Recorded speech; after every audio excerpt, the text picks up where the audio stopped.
مریم علیہ السلام اپنے کمرے میں ہیں، ایک دم جبریل آتا ہے، فتمثل لها بشرا سویا، بہت خوبصورت نوجوان کی شکل میں آئے تو حضرت مریم علیہ السلام ڈر گئیں، انی اعوذ بالرحمن منک ان کنت تقیا، اللہ کی پناہ چاہتی ہوں تیرے شر سے۔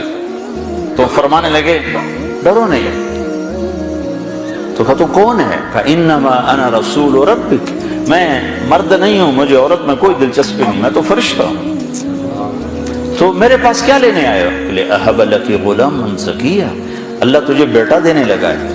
کہا توبہ توبہ، انا یکون لی غلام، مجھے بیٹا ہو سکتا ہے؟ لم یمسسنی بشر، میری شادی کوئی نہیں، ولم اک بغیا، میں بد کردار غلط عورت نہیں ہوں۔ بیٹا ہونے کے دو راستے ہیں، ایک صحیح شادی وہ میری ہے نہیں، ایک غلط زنا وہ میں کر نہیں سکتی، تو مجھے بچہ کیسے ہوگا؟ قال کذلک، بہت آسان، قال ربک، تیرا رب کہہ رہا ہے کہ یہ تو مسئلہ ہی کوئی نہیں۔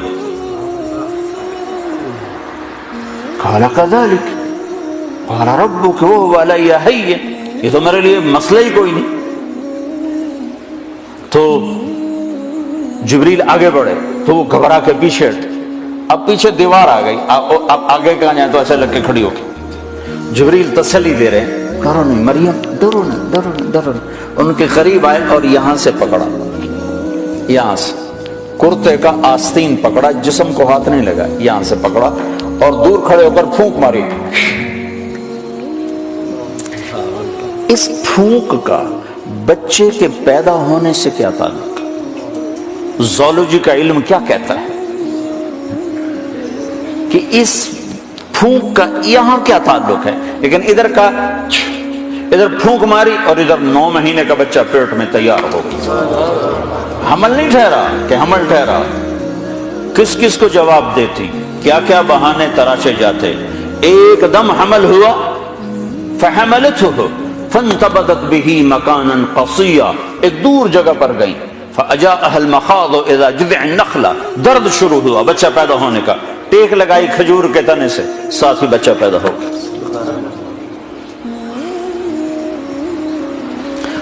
پھر کہنے لگی یا لیتنی مت قبل هذا وکنت نسیا منسیا، کاش میں اس واقعے سے پہلے مر گئی ہوتی، لوگ مجھے بھول جاتے، میرا بھولنا بھی بھول جاتے، اب کس منہ سے شعر جاؤں، کس کس کو کیا کیا جواب دوں۔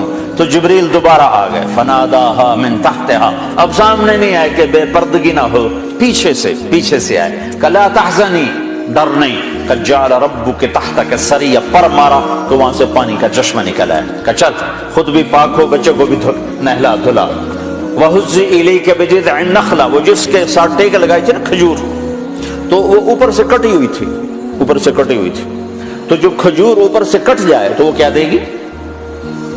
خشک تنا، تو کہا ہزی، اس کو ہلا، جب انہوں نے ہلایا تو ایک دم ٹپ ٹپ ٹپ ٹپ تازہ کھجوریں گرنے لگی، تازہ، تو ساقط علیک رطبا جنیا، تازہ نرم۔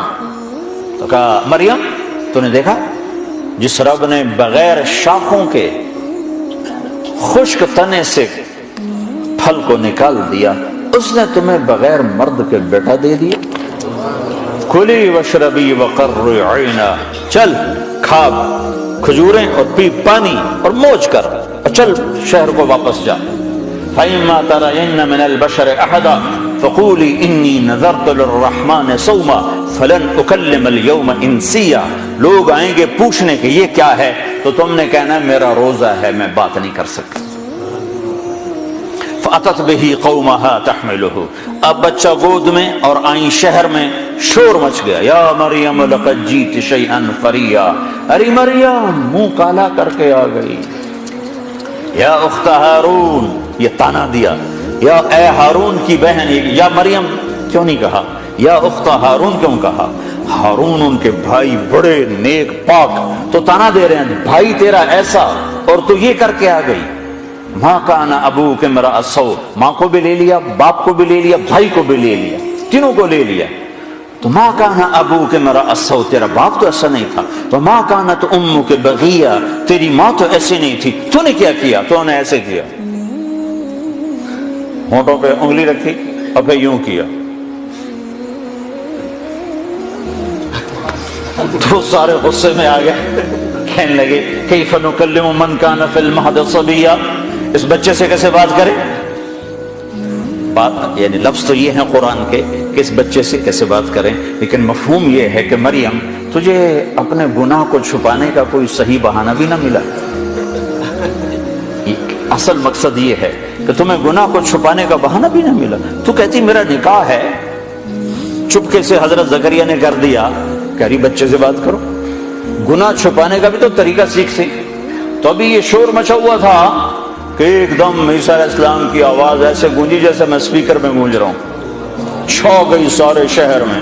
قال انی عبد اللہ آتانی الکتاب وجعلنی نبیا وجعلنی مبارکا اینما کنت واوصانی بالصلاة والزکاة ما دمت حیا وبرا بوالدتی ولم یجعلنی جبارا شقیا والسلام علی یوم ولدت ویوم اموت ویوم ابعث حیا ذلک عیسی ابن مریم، یہ ہے مریم کا بیٹا عیسیٰ، یہ اللہ کا بیٹا نہیں ہے، یہ مریم کا بیٹا ہے۔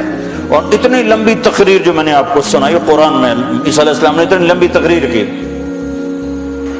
تو میرے بھائیوں، قرآنی واقعات سے اللہ ہمارا ایک ذہن بناتا ہے کہ میرے بندو یہ ساری کائنات اللہ کے قبضے میں ہے، یہاں وہ ہوتا ہے جو اللہ چاہتا ہے۔ تو اس سے آگے اللہ پھر مطالبہ کیا کرتا ہے؟ ایک مطالبہ کرتا ہے کہ اس دنیا میں تم ایک کام کرو، ایک کام کرو، چونکہ ساری کائنات میرے قبضے میں ہے، ساری کائنات میرے ہاتھ میں ہے، تو تم میری مان کے چلو، بس یہ میری مان کے چلو۔ جس زمین پر چلتے ہوئے اللہ نے بنائی ہے، اس پر پاکیزہ بن کے چلو، اس کو زنا کا اڈا نہ بناؤ، اسے جوے شراب کا اڈا نہ بناؤ، اسے قتل و غارت کے اڈے نہ بناؤ۔ یا آسمان کی روشنیاں تمہیں اللہ نے دی ہیں، ان روشنیوں میں اللہ کے شکر گزار بنو، نافرمان متکبر نہ بنو، کہ زمین آسمان اللہ کے غلام ہیں، تم بھی اللہ کے غلام بنو۔